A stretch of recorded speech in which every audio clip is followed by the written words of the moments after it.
Thus the Trojans in the city, scared like fawns, wiped the sweat from off them and drank to quench their thirst, leaning against a goodly battlement, while the Achaeans with their shields laid upon their shoulders drew close up to the walls. But stern fate bade Hector stay where he was before Ilius and the Scaean gates.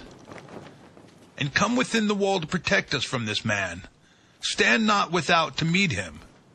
Should the wretch kill you, neither I nor your richly dowered wife shall ever weep, dear offshoot of myself, over the bed on which you lie, for dogs will devour you at the ships of the Achaeans. That the winner will allow the loser all the proper funeral rituals. Thus did the two with many tears employ their son. But they moved not the heart of Hector, and he stood his ground awaiting huge Achilles as he drew nearer towards him. As serpent in its den upon the mountains, full fed with deadly poison, waits for the approach of man, he is filled with fury, and his eyes glare terribly as he goes writhing round his den. Even so, Hector leaned his shield against the tower that jutted out from the wall, and stood where he was, undaunted. You gave him the honor of your sword. You won't have eyes tonight. You won't have ears or a tongue. You will wander the underworld blind, deaf, and dumb, and all the dead will know. This is Hector, the fool who thought he killed Achilles.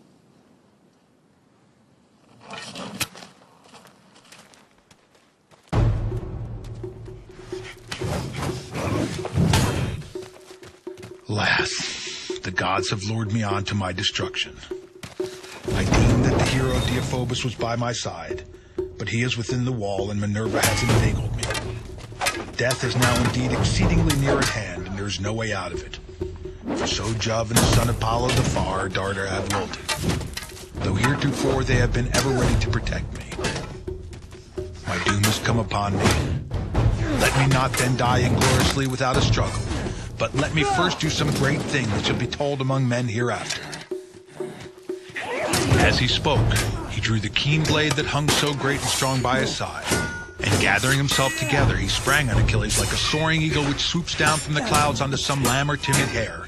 Even so did Hector brandish his sword and spring upon Achilles. Achilles, mad with rage, darted towards him, with his wondrous shield before his breast and his gleaming helmet made with 4 layers of metal nodding fiercely forward. The thick tresses of gold with which Vulcan had crested the helmet floundered round it, and as the evening star that shines brighter than all others in the stillness of the night, even such was the gleam of the spear which Achilles poised in his right hand, fraught with the death of noble Hector.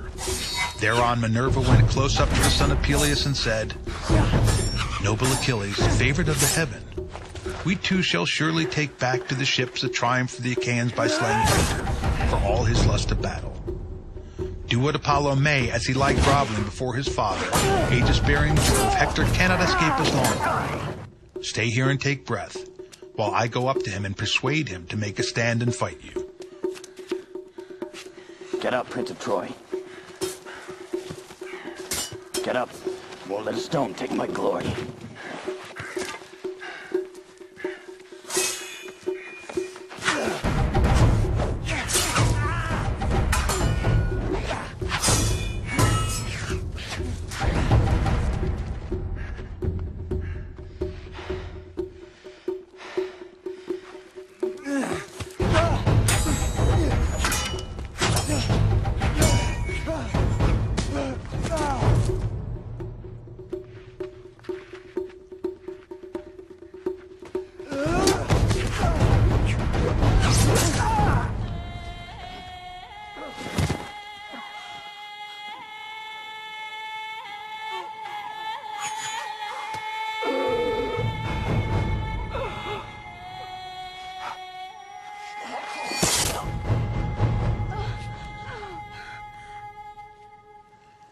As he held the scales by the middle, the doom of Hector fell down deep into the house of Hades, and thus Phoebus Apollo left him.